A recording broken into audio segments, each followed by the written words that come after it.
time to talk about online dating here on Depraved and Debaucherous. Thanks for tuning in. Subscribe to the video if you haven't done so. Of course, it's a slate, but there's a video on here and an audio. And you can find all the past episodes at ddradio.live. ddradio.live. And I'll tell you, I did give myself a couple of attempts on dating apps this year. Now, if you know any part of this program, you know that I actually have kind of got myself banned on a couple of dating apps. Match, OkCupid, Tinder. Until I got back on again with a different number. What was that? So OkCupid. That was this year too. And you know, it's like when some people just feel like, you know, they want to just have a hard time and they're talking to people. I don't know. It's just, I get that.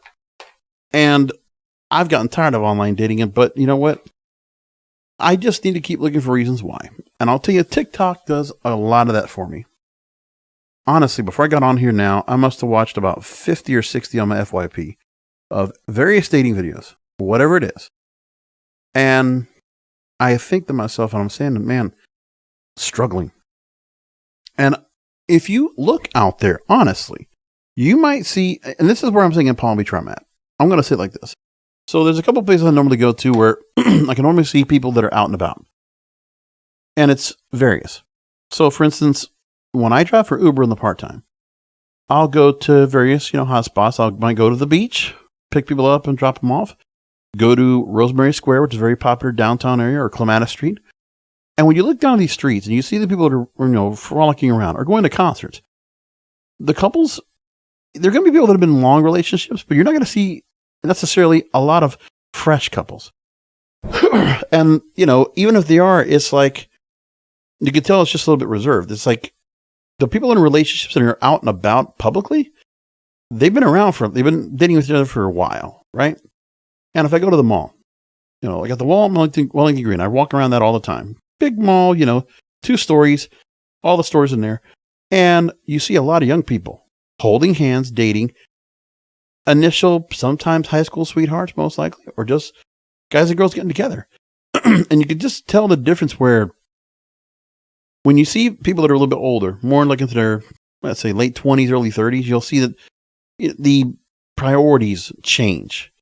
But there's something to be said about where you see some girls that will go out and they might be a little bit introverted, you might look, and they find a guy that is like, you could tell is nice, but you can also tell he's not necessarily secure.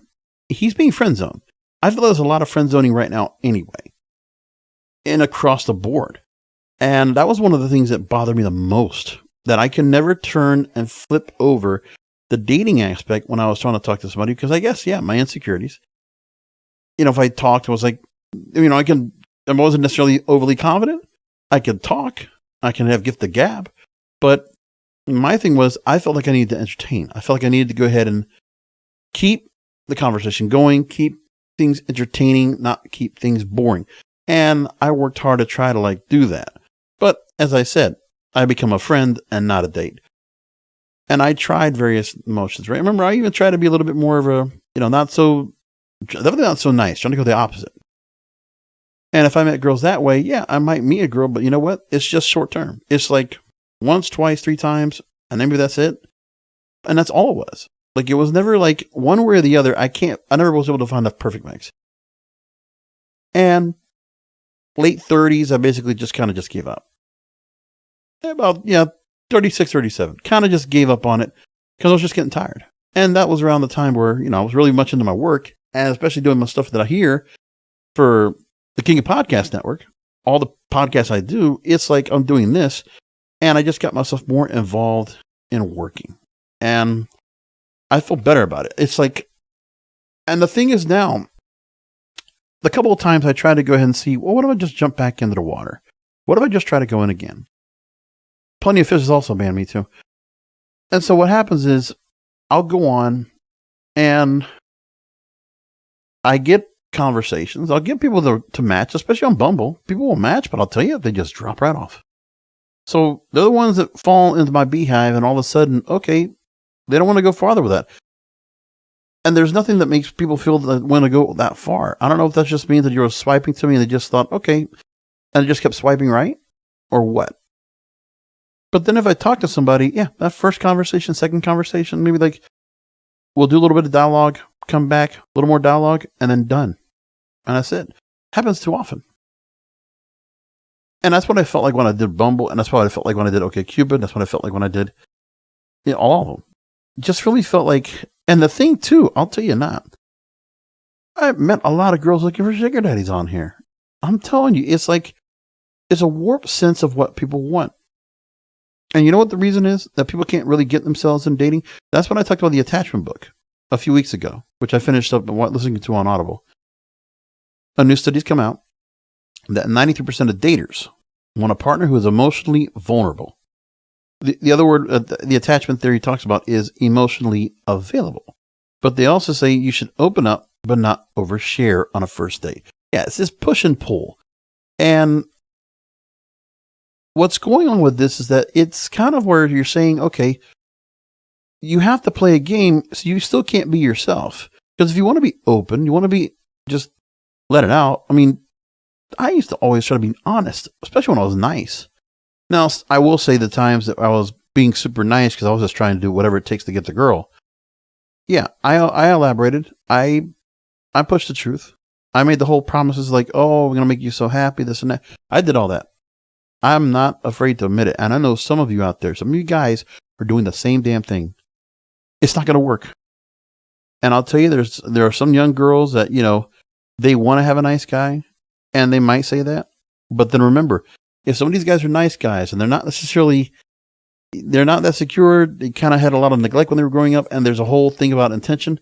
And if they feel like they're getting friend zoned, or if they feel like they're not getting anywhere for all the effort they're putting in, because the effort is going to make a value for them, but not to the girl. And when they do that, they're saying, okay, well then why isn't this girl getting closer to me? Why are we not kissing? Why are we not, making love? And these guys will get pissed. And then, they react wrong. And then the girls want to keep a certain pace, and they might not even be interested anyway. They'll just take the dates and enjoy the validation, the attention, and then nothing. But I'll tell you what, there are some girls that absolutely will be,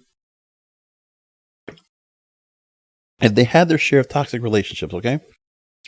Or they talk about how they want a nice guy. Somebody that will pay attention to them, make them feel good about themselves, pump them up, empower them, make them feel good about themselves, even if they might feel imperfect.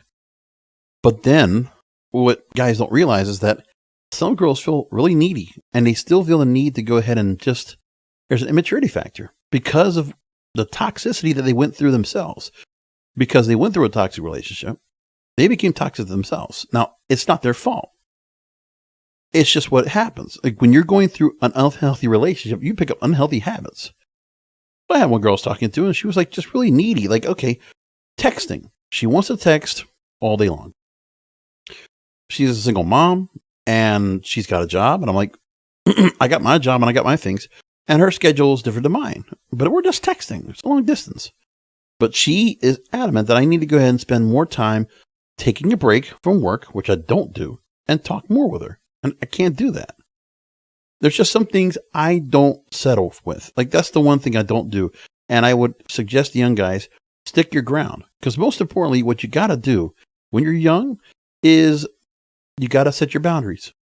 And you have to say, okay, you're going to play this long. You're going to go along and, okay, yeah, don't open much this and that. But still, boundaries. You have to say, okay, I don't care how beautiful this girl is. I don't care how much I'm interested in her. I have to put boundaries. Because you know what? And you're going to take the risk of losing her. But it's going to happen anyway if you don't.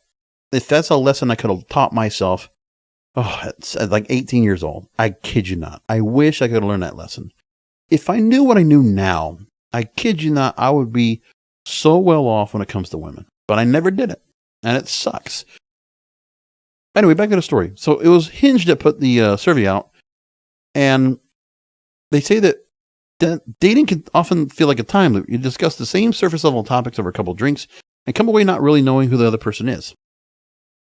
Well, that's where you need to do the surface level topics on the text. You text for a little bit and then set the date up. Honestly, you should do a little bit of that. I mean, there's obviously where you want to kind of keep the girl thinking about you a little bit, or the guy, whatever. And that's what happens. So they talked to a psychologist, a clinical director, Lisa Bobby, and she says that, quote, people do get frustrated when they are going on first or second dates and they feel like they don't know who is behind the mask. And I got that all the time because I am the master of first and second dates. Master of first and second dates. Because I really never got past the third or fourth date. I mean, never. And like it was like, because sometimes the dates just stopped, it just became like hanging out. And then it just became nothing. And then I got nothing out of it. Like it just felt like, okay, I'm here supporting her. I'm trying to go ahead and, show that I care. I'm spending time. I'm making the effort. But I guess it's not enough. And that's the whole point, is that there are a lot of girls that sometimes if you're interested in, if they're very needy and they don't think there's enough that you're doing for them, you're never going to satisfy their expectations. And so I had one girl that gave me that kind of thing, and I told her, your expectations are high. And I told her, you're needy. She didn't like that, but it's the truth. And I was after like an hour of texting back and forth. Why don't you spend time texting me more? Why don't you hit me up when I'm at work? I'm like, I don't know what your schedule is. You just got back starting to work. You got your kid. You got all this other stuff going on. You're a busy person. So am I. And I would make time at night to hit her up and like, okay, we're catching up. That wasn't enough for her. And then she makes the point the first time. Earlier this week, Wednesday, she makes the point. And what do? I start reaching out to her after work. Then she doesn't answer. She goes, I'll read. Today, she goes back 2 days later, complains again. Well, these are the things I can't handle. This is like simple shit. Well, nobody's gone out. Nobody's done anything yet. But there's an interest. And a woman thinks that you're supposed to just drop everything for her. That over attention on text. No, you don't want to do that. It's just not necessary. And it's meeting people from dating apps. Now, in another search in New York Post, they talk about how women reveal they're dumping Bumble and Tinder for Instagram. Now, I really need help on this. I don't know how to do the Instagram thing. How do people date on there? I've looked on it and I can't figure it out. So here's the story. They say, okay, there's a 30-year-old entrepreneur they talked to. She was at a bachelorette party. She posted a selfie. She's a young real estate agent, was looking at pictures from the bar and came across an image. And there was a message for her saying she was beautiful and asking her out. And so she goes along and says that she had a great date with a guy from Boston and where she's at. But things didn't progress any further. No matter in the past few months, she's been asked out by 5 men on Instagram after they came across her photos because she tagged bars and restaurants they were interested in. Okay. The girl's very attractive. And she is, she's a smoke show. She very much, works really hard to make herself look good. And she does a good job. Makeup, hair, clothing, the style, the fit, all on point. She's a, easy casually a 10 to many guys. And then they go along and say that people are, Financial Times actually talked about this, that the dating apps are starting to lose people. And people are looking for new ways to find dates online, and Instagram is it. So Instagram is a dating app and sees it's having both an old-fashioned and newfangled appeal. But this is only working for women. It can't work for men. One person posted a story on TikTok about Instagram dating and actually attracted almost 400,000 views. And the gram, they say, is great for finding love. And the method isn't just about men approaching photogenic women, she says. There was a guy that was looking for tag photos at a restaurant. The lady was putting tag photos of a restaurant. Searching out tasty photographs of food, she saw a dish of a different sort, interested her. A cute guy tagged her at the eatery. She liked his photo and soon received a follow request and a message from the man. And they're both local to each other. They got the chatting, exchanged numbers. They're making plans soon to meet up. Great. But this is one of those things where then on Instagram, you have to be very much, you got to play the social media game. You have to be out there like an influencer. You're hoping to persuade somebody to look at you and talk to you. But you also, I'm sorry, they're saying it's not photogenic. It is. Sorry. The person still has to be like a certain look, a certain style if you're going out there. So if you're looking for clout and status and people are looking for you on Instagram, yeah, I think that works all the time. But everyday people, no, not so much. And so everyday people, average people like myself, now average looking, I'll say for myself, but I'm, above average intelligence. I know that I just keep looking, and I mean, even just going around the mall today, and there were a couple of girls I would have, if I was a couple of years younger, I probably would have pulled the trigger and talked to them, but I didn't. And I know if I talked to either one of them, they would have rejected. But I was like, oh, but I didn't. And that's just how it is. I guess I just have my own personal intimidation. I've just lost the interest to even try. I would love to know what other guys are thinking like that if you're feeling the same way too. I mean, there's obviously those that are like, the red pills that are like, oh, well, then just improve yourself. Well, I'm doing that. But it's not like that's the reason for it. It's just like, yeah, they say, well, the girls will come to you once you get yourself set up. Okay. Well, maybe that's going to happen, but I'm not worrying about that. But I think for me, it helps to go ahead and talk about it here. Because all of you, like me, we got to talk about these things because we're all depraved and debaucherous.